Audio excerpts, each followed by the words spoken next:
What are you guys doing? I gotta pull this camera off the mothership here. Well, if you see the sweet loaf, you let me know. I will. Because I have candy for her. Oh, you do? She doesn't like candy. Yeah. What are you doing there? Surprise! Can I have some candy? Why did I say that? Wait a minute. How am I gonna get any work done with you? Papa, Oh. can I have some candy? I'll tell you what. If you don't give Mama any trouble, then when you get back, we'll see what we can do. Don't touch the microphone. Mama, I'm not giving you any trouble. I'm coming back. You won't give me any trouble? I'm coming back, Papa. Hey, I want you and Mama to go down and pick some of those wild alpine strawberries. Mama, can we pick some also? And if you find a bunch of them, let me know and we'll come down there and eat with you. They're right there. I'll send the Mavic up so you can get a better perspective. Fly.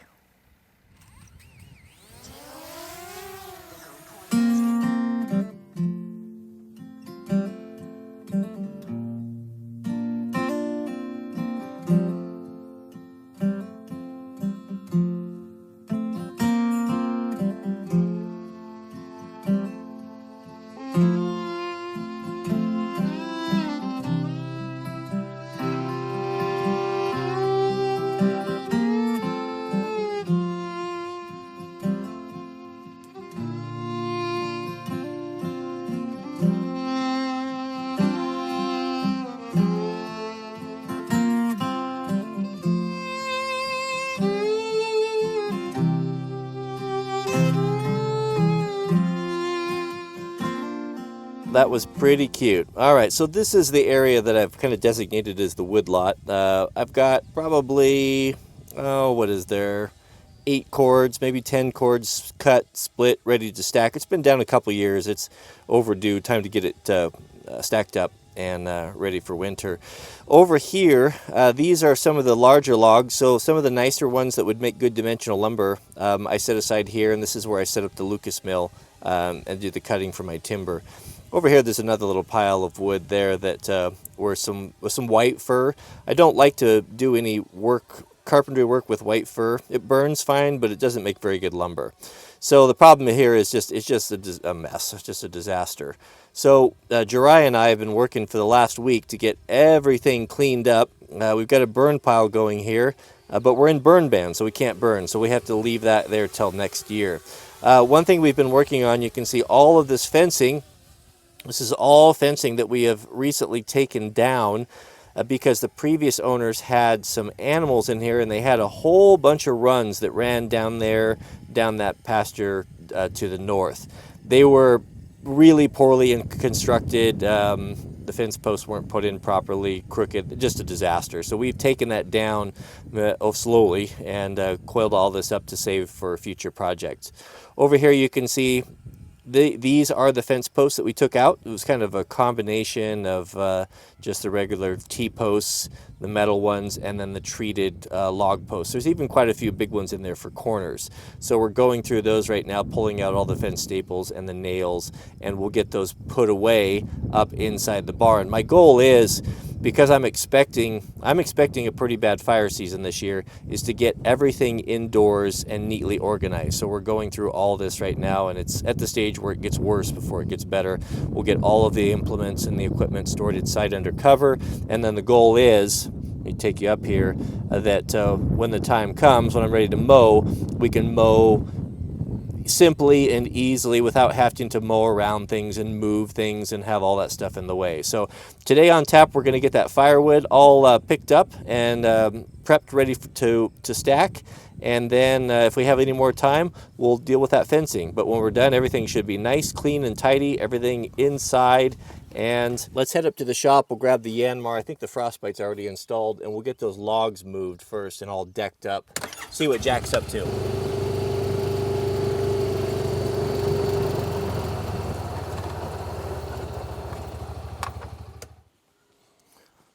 What's young Jack working on today? The chicken run door.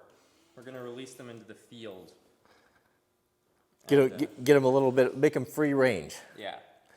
So about that haircut. I know. I need it.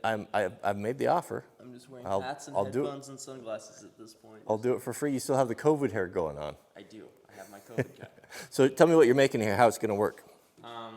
Basically, I have 2 of these frames with 4 pieces each. And they just match together.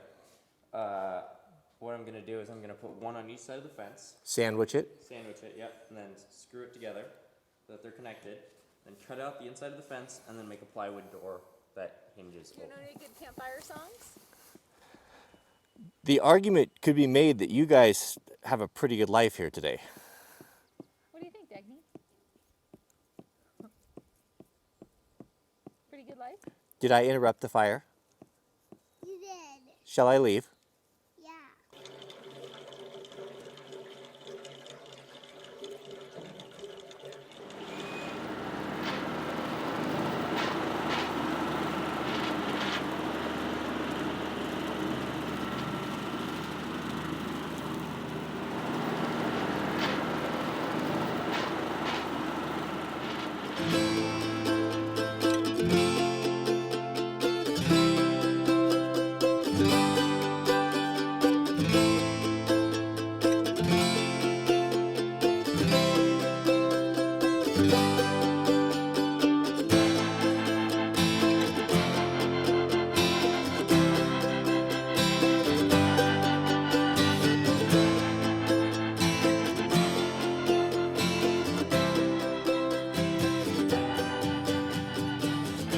I laid these out so we could kind of see what we have here, if there's anything worth milling. I don't think so. The bigger stuff is white fir, and I don't care for that for lumber. There's a little bit of Pondo in here, a little bit of Doug, but most of it, I think all of it actually looks like Doug, or is going to be firewood. So we'll just cut this up into 16-inch pieces and split it and stack it. We're going to need some more Doug fir for some milling here pretty soon.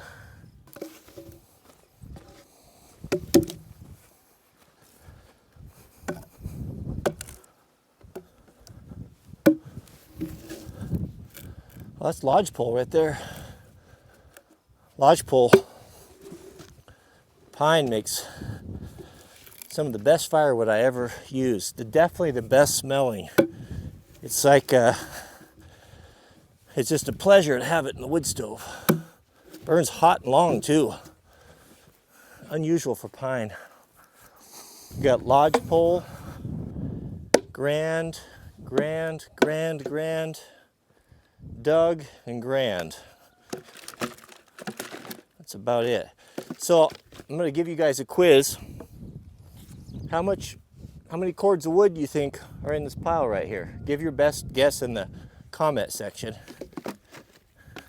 See who's smart.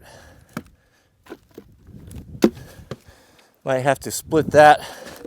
Save it for Christmas morning. Have that nice smell in the house. Okay, well, let's go put the bucket on. We'll take the frostbite off. I think we're done with that. And then we can start scooping up that stuff that's already split and get that up in the trailer. I got borrowed my buddy's dump trailer. He's got a 6-foot by 10-foot hydraulic dump trailer. And it's gonna be real nice. We'll be able to scoop it all in there with the tractor, take it up to where where we stack it and dump it. It's gonna save us a lot of time.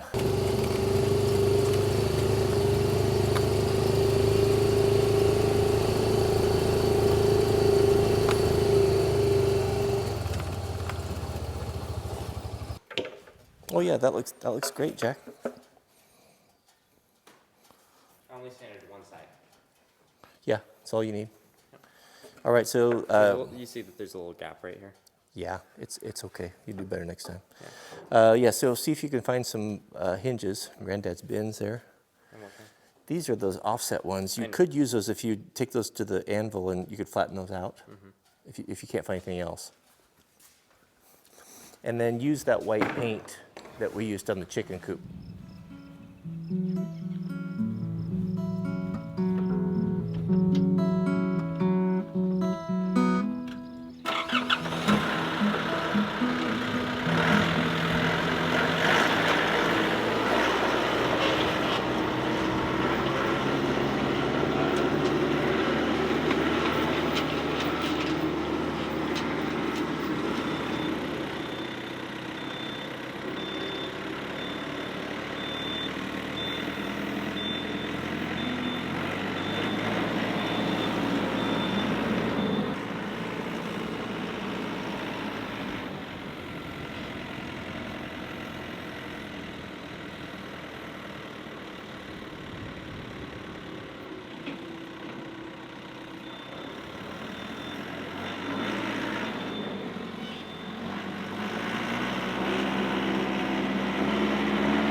I'll tell you what, guys.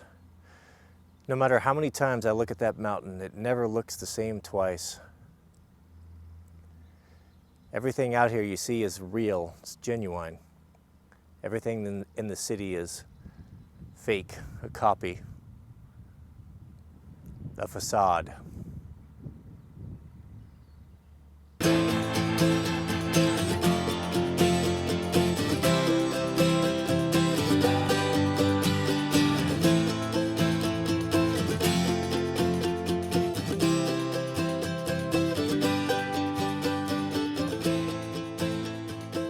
Well, friends, it's probably about all we have time for today. I want to share a little story, I guess kind of something that happened yet last night. Mrs. W and I, we've been very fortunate that we've been so equally yoked. We have really never fought, to be honest with you. I mean, we've disagreed. I'm not going to say we haven't fought, but we get along really well. I think primarily because she has the logic of a man, which is really unusual for a woman. You know, she's actually sometimes more logical than I am. But you know, I think just all of the things that are going on and how sad it is to see so many people at one another's throat and all the difficulties that we're having with the rioting and such. It's easy to get wrapped up in that and to start getting that, well, that stinking thinking, right? Or poopy pants. I heard people say that, you know.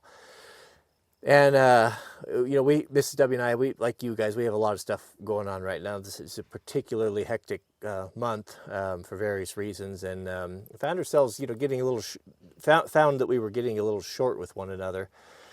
And it was starting to escalate. It wasn't getting to the point where we were arguing yet, but you know, it was getting a little frosty in the room, right? And this is where it's so important to know the scriptures, because when those times come and you're struggling and you're having difficulty, it's the word that sees us through there. That is the only offensive weapon that we have as a Christian. And when we're thinking about things and we're sad or we're depressed or we're angry, you know, remember though, doesn't come from God. God's told us very clearly, I'm a God of peace and joy and of a sound mind. And if you find that you're not operating inside those three things, then there's only one alternative, and you're operating under the guidance or the influence of the adversary. And so remember that when you start feeling sad and depressed or overwhelmed, remember those promises that he made us, because he's not like us that we make promises and don't keep them. When God makes a promise, he keeps it. And he made a promise that that he knows what we have need of before we even ask. He's also told us not to worry about tomorrow. He says, you got enough to worry about with what's going on today without worrying about things that you can't control. So just remember that, and what we had to do was to stop for a minute and say, hey, wait a minute, you know, this is not how we communicate. This is not our relationship. There's something coming in that is causing this, and you have to be very vigilant about those things, and you have to be very deliberate, and that's why you want to spend time in the Word. And when you have those things that come that are in opposition to the promises of God, well, speak them, and remind yourself. Have those texts memorized so that you can overcome them. It's important. It's an amazing thing how many times when I'm starting to feel overwhelmed and I just don't know how I'm going to get everything done or how I'm even going to make it through the day, I'll stop and I'll remind God of those promises. I'll remind him too. I'll tell him, you told me, you said this, and I'm claiming that promise. And he always comes through for us. So hang in there. Remember that usually something good comes out of everything, and it's hard to see it right now. We see through the glass dimly, but we're going to come out through the other side better and stronger than we were before. So love one another, pray for one another, be kind to one another, persevere, trust in God, and know that everything's going to be okay. And remember, this is not our home. We're here temporarily. We're occupying. We're living in an occupied country, an occupied world. We'll be reunited someday. So that's the blessed assurance that keeps us going through life and gives us hope. So thanks for watching. Keep us in your prayers. May God bless you and your families, and we'll see you guys on the next video.